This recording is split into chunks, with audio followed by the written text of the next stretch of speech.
জান, ইগনোর তো ভালোই করতেছেন, মইরা গেলে কারে করবেন?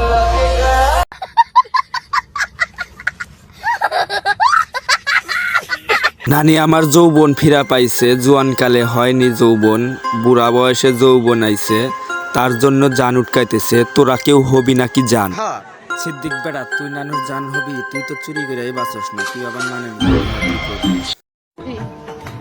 ফুলের চেয়েও সুন্দর তুমি, কিন্তু আমার চেয়েও কম।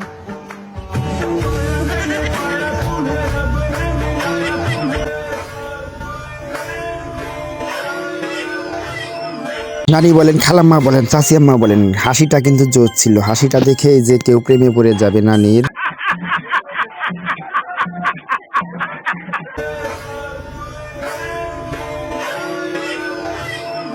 বুঝলাম না চাচি আম্মা, আপনি হয়েছেন বুড়া, আপনি এখন মরে যাবেন, আপনি থাকবেন হলো নামাজের দান্দায়। আপনি কেন আসছেন টিকটকে বিনোদন দেওয়ার দান্দায়? আপনার কি কোনো হুঁশ জ্ঞান জন্মায় নাই? দোষ কোনো চাচি আম্মাকে দেবো না, দোষ দেবো হলো তার কুলাঙ্গার ছেলে পেলে, ছেলে হোক মেয়ে হোক কিংবা তার বৌমা হোক, তারাই তো তার ভিডিওটা পোস্ট করতেছে। নানি তো আর এই বয়সে ভিডিও এডিট করা পারে না, তাকে কেউ ভিডিও এডিট করে ছাড়তেছে।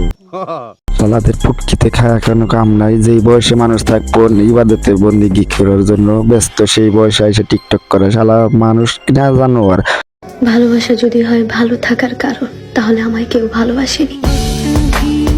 আরে চাচি আম্মা, কত কষ্ট আপনার, এই বয়সে আপনাকে কেউ ভালোবাসেনি, এতটা বছর আপনি কেমনে পার করলেন? খুব কষ্ট, খুব কষ্ট লাগলো চাচি আম্মা।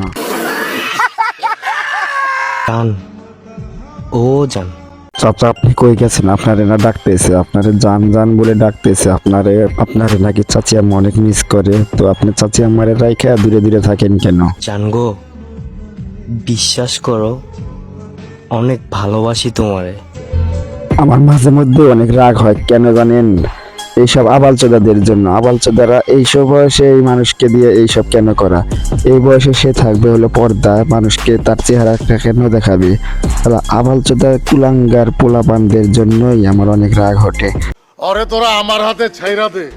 ঠিক আছে ভাই, আজকের মতো ছেড়ে দিলাম ওরে, কিন্তু কিছু বলে যাই যে এই বয়সে এইসব না করায়া আসো তোমার, কিন্তু এই বয়সে তোমার মাকে দিয়ে এইসব না করায়া ইমানের পথে আসো ভাই। সে না বুঝে না করতেছে, কিন্তু ভাই তুমি তো বোঝো আল্লাহ ছাড় দেয়, ছেড়ে দেয় না, তো ভাই বুঝে নাও আজকের এই ভিডিও থেকে। খোঁজ নেওয়ার দরকার নেই, ভেবে নিও আমি মরে গেছি।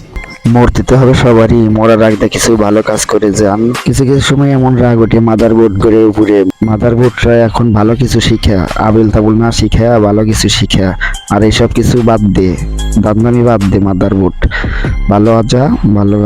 ইগনোর তো ভালোই করতেছেন, ইগনোর না শিক্ষা দিয়ে গেলাম, এইসব কিছু বাদ দিয়া ইবাদত বন্দি করেন আর পর্দার আড়ালে থাকেন, আর এইসব কিছু করেন না। সো আজকের ভিডিওটা আর বড় করবো না, তো ভালো লাগলে অবশ্যই লাইক করবেন আর কমেন্ট করবেন, আর যদি আমার এই ভিডিওটা এর কোনো কেউ দেখে থাকেন তো অবশ্যই এইসব কিছু বাদ দেওয়াবেন।